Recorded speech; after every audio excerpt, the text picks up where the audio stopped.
Two boy groups, two continents. One question that keeps landing in the comments section of nearly every P-pop and K-pop video on the internet. Tonight on Stage Wire, we're putting two genuine phenomenons side by side, not to crown a winner, but to actually look at the numbers, the history, and the moments that built them. One group rewrote what a small Korean label could become. The other rewrote what a Korean training system could build outside Korea entirely. By the end of this video, you'll understand exactly how far each of them has traveled and where they're both headed next. Let's start at the beginning, because these two stories could not look more different. BTS formed in Seoul under a company called Big Hit Entertainment, now restructured under the much larger HYB, debuting on June 13, 2013, with 7 members: RM, Jin, Suga, J-Hope, Jimin, V, and Jungkook. At the time, Big Hit was a small label with almost no industry weight behind it, and BTS stood out immediately by writing much of their own material around real struggles: school pressure, mental health, the anxiety of simply being young at a moment when most idol groups were built around image rather than personal storytelling. SB19 started somewhere entirely unexpected: Manila. Back in 2016, ShowBT Philippines, a local subsidiary of a Korean entertainment company, ran a talent search built around an unusual goal: localizing the K-pop training system inside the Philippines itself, rather than importing Filipino trainees into Korea. Out of hundreds of hopefuls, 5 members eventually emerged: Pablo, Josh, Stel, Ken, and Justin. They debuted on October 26, 2018, with the single Tilaya. It barely made a ripple. Their earliest shows were held in shopping malls and school gyms, and by their own admission, the group was prepared to disband if their follow-up single, Go Up, failed to connect. It didn't just connect. A viral dance practice video turned SB19 from an unknown local act into the first real proof that the K-pop training model could be exported and rebuilt somewhere else entirely. From there, both groups climbed, just on wildly different timelines and scales. By 2019, SB19 had already made history as the first Filipino act to chart on Billboard's Next Big Sound chart, later debuting on the Billboard Social 50 at number 28. 2 years after that, in 2021, they became the first Southeast Asian and Filipino act ever nominated for a Billboard Music Award, competing for Top Social Artist in the very same category as Ariana Grande, Blackpink, and BTS. BTS's growth had already reached global scale years before that nomination even happened. By 2020, they had become the first K-pop act to top the Billboard Hot 100, first with Dynamite, and the first Korean act to top both the Billboard 200 albums chart and the overall Billboard Artist 100. By then, they weren't simply a chart act anymore. They were being received as cultural diplomats, invited to speak on platforms usually reserved for heads of state. Then came a moment nobody could have scripted. In late 2021, SB19's song, Bazinga, climbed to number 1 on Billboard's Hot Trending Songs chart, a ranking built specifically on real-time social media conversation, not streaming numbers, and stayed there for 7 consecutive weeks, surpassing the previous record of 6 weeks, a mark that had been held by BTS's Butter. That made SB19 the first Filipino act to top that particular chart at all, and it remains one of the most cited SB19 outperformed BTS moments across social media. Even though the two charts measure genuinely different things, BTS's numbers reflect years of global streaming dominance, while SB19's reflect a single, extraordinarily mobilized moment of fan conversation. Speaking of fandom, this is where the comparison gets genuinely fascinating. BTS's fanbase, ARMY, is arguably the most documented fan community in modern pop history, credited with helping push the group to Guinness World Records for the most Twitter, Instagram, and TikTok followers ever held by a music group. That kind of scale took over a decade to build, spanning multiple platforms and generations of fans. ATIN, SB19's fandom, has managed something remarkable given the sheer size gap between the two acts. In 2023, ATIN entered Billboard's Fan Army Face-Off, an annual popularity competition, going up against 63 other fandoms, including the followers of Taylor Swift, Billie Eilish, and Shakira. ATIN fought their way to the final round against 17's Carrots and won, taking 51.1% of the vote to Carrot's 48.9%. They repeated that win again the following year, in 2024 back-to-back victories against fanbases that, on paper, dwarf them in raw numbers. Now let's talk about what actually happens once both groups step on a stage. BTS's live history includes some of the largest verified attendance figures in modern concert history. During their 2018 to 2019 Love Yourself World Tour, they became the first Asian act to sell out the Rose Bowl, drawing 384,498 fans across 8 shows, and the first Korean act ever to headline Wembley Stadium. Their pandemic-era permission to dance on stage run, spanning late 2021 into early 2022, drew roughly 459,000 people in person across just 12 shows, plus millions more through paid live-stream broadcasts, and became the first tour in history to completely sell out all 4 nights at Los Angeles' SoFi Stadium. SB19's touring numbers, while considerably smaller in raw scale, tell an equally striking story of independent growth. Their Simula at Wackis World Tour in 2025 ran 21 shows across Asia, North America, the Middle East, and Oceania, every single one sold out, totaling more than 150,000 tickets sold. Their October 2025 stop at Dubai's Coca-Cola Arena packed 17,000 fans into their largest single venue to date.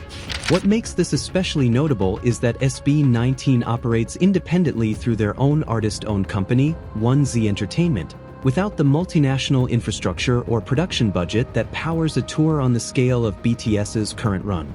Both groups have also pushed into spaces that go far beyond music itself. BTS became special presidential envoys for South Korea, addressing the United Nations General Assembly in September 2021 as part of a message aimed squarely at young people worldwide. They became global brand ambassadors for Louis Vuitton that same year, one of the first K-pop acts to hold that level of luxury fashion partnership, and their Love Myself campaign, run in partnership with UNICEF, raised awareness around violence against children and teenagers on a global scale. SB19's international expansion has been more recent, but it is accelerating quickly. In 2023, they became the first P-pop act to perform at London's Roundhouse.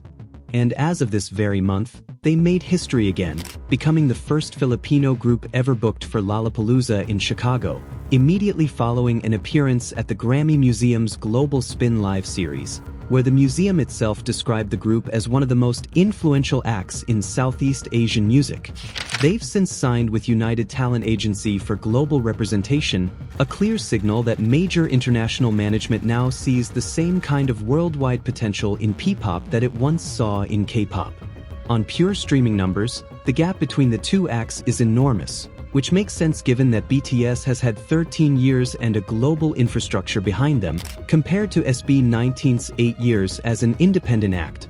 BTS holds the Guinness World Record for most streamed group on Spotify, having surpassed 40 billion cumulative streams in October 2024. As of July 2026, they're pulling in more than 42 million monthly Spotify listeners. Their official YouTube channel, Bangtanf, sits above 85 million subscribers with more than 26 billion total views. SB19, for comparison, currently draws over 1 million monthly Spotify listeners, having crossed the 2 million mark during previous peaks tied to major releases, and their official YouTube channel has surpassed 4 million subscribers. Those numbers are objectively smaller, but they represent something Billboard itself has repeatedly pointed out in its coverage. SB19 built this audience without the backing of a major multinational label conglomerate, competing largely on song quality and sheer fan mobilization. In terms of trophies, BTS is arguably unmatched in the history of Asian pop music. They are the most awarded act in the history of the Mama Awards, the first group ever to sweep all 4 Daesang Grand Prizes in a single ceremony back in 2019, the first act to win Artist of the Year 5 years running, and they've picked up multiple Grammy nominations for Best Pop Duo/Group Performance across 3 consecutive years, even though an actual Grammy win has stayed just out of reach so far. SB19's trophy case tells the story of a rising regional powerhouse. At the inaugural Filipino Music Awards in 2025, They were the single biggest winner of the night, taking home 6 trophies, including Artist of the Year, alongside both Concert of the Year and Tour of the Year for Simula at Wackis. Combined with their Billboard Music Award nomination and back-to-back Fan Army Face-Off titles, SB19 has become the clearest reference point for what Filipino pop can achieve on an international stage, earning them the nickname, used widely across Philippine media, Kings of P-pop. And this is where the story gets especially interesting, because both groups are entering fresh chapters at almost exactly the same time. After nearly 4 years apart completing South Korea's mandatory military service, all 7 members of BTS reunited and released their 5th studio album, ARIRANG, on March 20, 2026, their first full group release since 2022's Proof. The album broke pre-order records, passing 4 million copies in its first week alone, reportedly the first album in history to hit that mark.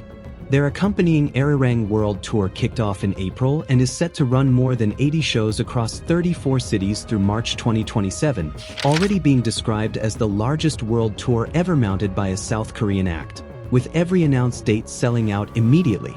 SB19, meanwhile, released their newest single, Visa, in February 2026, addressing the real bureaucratic struggles Filipino workers and artists face when trying to travel internationally, a subject drawn directly from their own experience touring the world as independent Filipino nationals. With their Grammy Museum appearance and Lollapalooza debut landing in the very same month, and additional festival stops at Summer Sonic in Japan and the Cop World Festival in Texas still ahead, 2026 is shaping up to be the year SB19 pushes furthest past the Philippines yet. So, who comes out on top? Honestly, that's the wrong question to be asking. BTS represents the ceiling of what a K-pop act can become on a truly global scale. Grammy nominations, Guinness World Records, United Nations appearances, and a fan base numbering in the tens of millions, built patiently over 13 years. SB19 represents something different, but arguably just as remarkable proof that the K-pop training system can be exported, localized, and turned into something distinctly Filipino, all while competing directly with global giants on charts and fan vote competitions built for artists many times their size. One is the established global standard. The other is the fastest rising challenger riding an entirely new region into the pop conversation. Neither one needs to be smaller for the other to be great.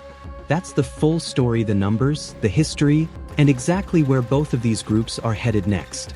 If you learned something new about either SB19 or BTS today, that's exactly why we made this video. Thanks for watching Stage Wire. Hit like if you enjoyed the breakdown, share it with a fellow ATIN or ARMY who needs to see this, and subscribe with notifications turned on so you never miss the next comparison. And down in the comments, respectfully, tell us, which milestone from either group surprised you the most? See you in the next one.